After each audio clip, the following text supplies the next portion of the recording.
as you receive offers, you always reply all, got it, thanks, or received, right? You confirm receipt. That's step one. That's why I was asking you on Friday, like, dude, I'm not seeing any email communication. So you can copy me on shit like that because I'm watching that, right? So you're like, got it. And then immediately do open May Mullins. We have an offer form. Now, who's filling these out? Seller's agent. Me. Transaction coordinator. You are. Okay. So whoever's filling them out needs to just double check that they're correct, because that's where the mistakes are made. So agent from EXP, buyer's owner occupant are asking. So they're however many over. And then we've got the net. So this is what the seller's really going to be looking for first, is going to be the net. And then you're going to guide them through any other contingencies that may be good or may be bad, right? Like a cash offer that's waived the inspections, that's a couple thousand less, may be more valuable to the seller, depending on the property condition, than one that has a loan and an inspection, right? Especially if it's like a piece of crap or an older house or it's already overpriced. So those are things to consider. But there also may be times where someone with 20 or 30% down conventional loan that's 10,000 more than a cash offer, and they both have an inspection, maybe you go with the guy with the loan in that case. So first thing we're gonna look at is the net. So go back, open the next one. And then also at the same time, you're gonna go back to May Mullins. You need to go through the contract multiple times. So a lot of times you'll roll through something, but you're doing it quickly because you have multiple offers. And whenever we have multiples of things, we tend to make mistakes. So take one at a time.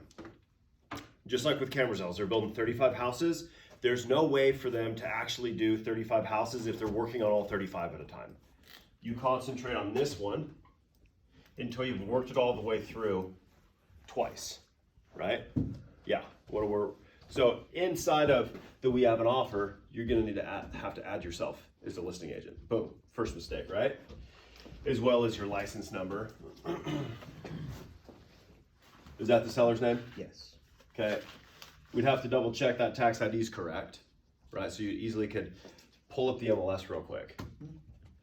So that's why you need multiple screens. You are not efficient if you're not using multiple screens. Because on one screen you have the we have an offer, and the other screen you have the actual offer. And then you can kick through it, and then at the bottom, make notes. Okay, we need to update the listing agent's name, right? The tax ID is incorrect. And the biggest thing is EXP is gonna call it out anyways, so it's might as well correct it now with an addendum versus having to go back and fix it. It's just kind of, get one step ahead kind of deal. Do you need to fix it if you're going to reject it? Oh, come on. Sorry, I can't see. Sorry, just sit there. Yeah, so your tax ID is right there. So 1098 755 8. 10, it's wrong. Tax ID is wrong. Assuming that's our Sharon. Right, 1098, it's 104. Yeah. So no, go back to the MLS and click it. Click the realist report, see who's wrong. Is this us? Yeah. Mm-hmm. Okay. Yeah, so hit the property report. Yeah. Because when you click the property report, it's going to pull off of the tax ID. Mm-hmm. Okay, parcel number 1098, yes. So the parcel number is incorrect. So you have to take your time and you go through one at a time. So we found multiple mistakes on page one, and this isn't even where the guts are. Okay, to get a deed, that's good.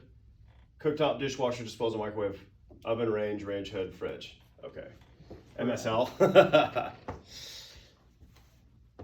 And whenever you're doing a purchase, this is where contingent funds go. They have to sell a car. They have to borrow money from their boss. They have to liquidate a 401k. They have a home to sell. This is where that goes. Okay, you're saying right here that you have all the money you need for the earnest money and the down payment right now. And if you don't, then you put that there. And either A or B has to be checked. You cannot have these unchecked. It's either cash or financed. Even if it's seller carried financing, that's still financed, right? Got a pre-approval letter. You go to the next page. Buyer request, seller pay $10,000 towards closing costs. So I'd go back to the we have an offer and make sure that we see that. $10,000, perfect. Right, so that's that's how you work through these offers is you're fully concentrated on one at a time. You don't have 10 we have on offers up and 10 offers open. You just do one at a time. So regardless of what it is, if you're putting multiple listings on the market or you're writing offers for multiple buyers, whatever it is, do one, fully engage with that one until it's 100% complete, saved, sent off, and then move to the next one. Does that make sense? Because if you don't, you will make a ton of mistakes. And that's all we get paid for, right? Especially knowing that I got a $170,000 lawsuit. I'm glad I was engaged with that file and that everything was dialed in, because that's when it matters. We make a ton of money using these contracts, which means we can also lose it all if we make a mistake on these contracts. We are getting compensated heavily to make sure the paperwork is correct. That makes sense? So then you have to make sure the paperwork's correct. Does that one need the townhome addendum? Is it an HOA? No. Then no. Well, wait a minute. Yes, it is. It has to be. If it's a townhome, there's some sort of HOA. There has to be. Because they're connected, right? And they share a roof. So if the roof starts leaking in the middle, who fixes it? There's some sort of association, right? These things are connected. So you might want to look into that as well. Did we say there's no HOA? Yeah, there's something. You got to ask your guy. Yeah, he told me that it's there, but it's not active. I had to have Beechwood actually. Yeah, CC in ours, but no HOA.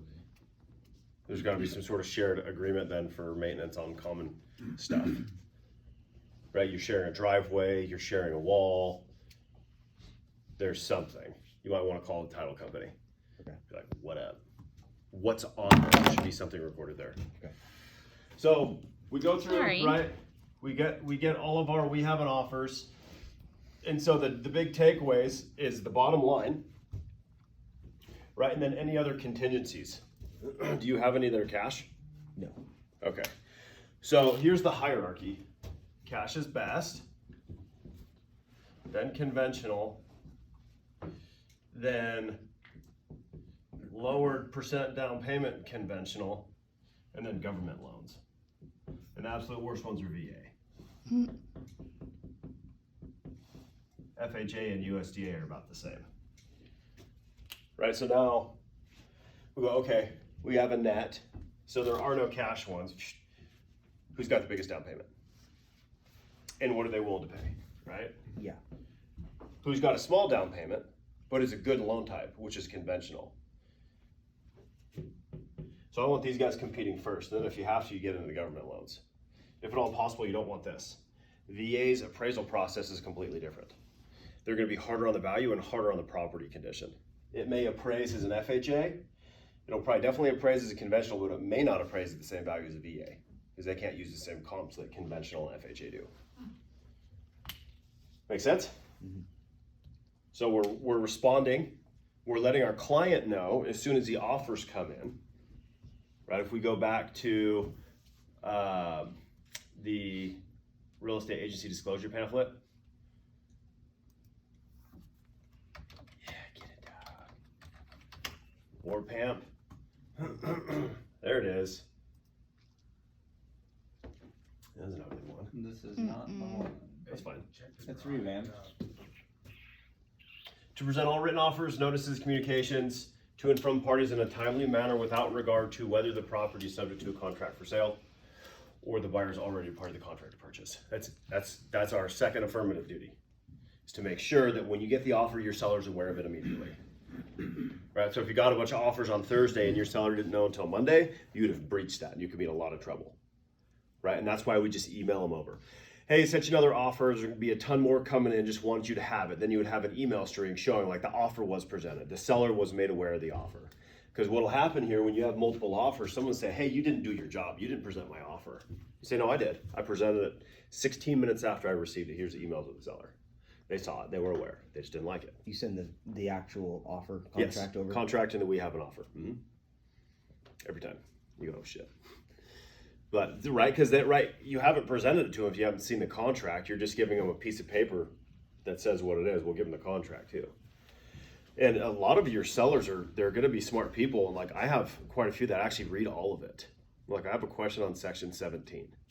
I'm like, oh, do tell, right? Because a smart person is going to read something before they sign it. Mm-hmm.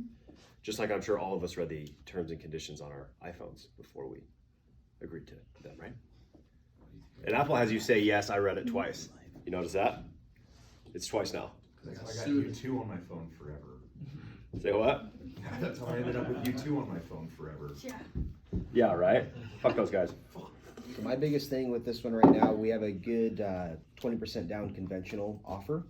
Okay. And it's not necessarily the highest price, but they have an escalation clause to go up to a certain amount that still isn't the highest price. So how does that, can we bang them for the full amount of escalation if it's still lower than another offer? You could counter them. I usually, So, call okay. the agent and say, So what do they escalate to? situation, you guys want it. So the 20% down guy escalates to what? 262. 262 max, right? Mm-hmm. What is the highest offer? 265, but has like 10,000 in closing costs. And it's not the highest offer. Oh. Oh, you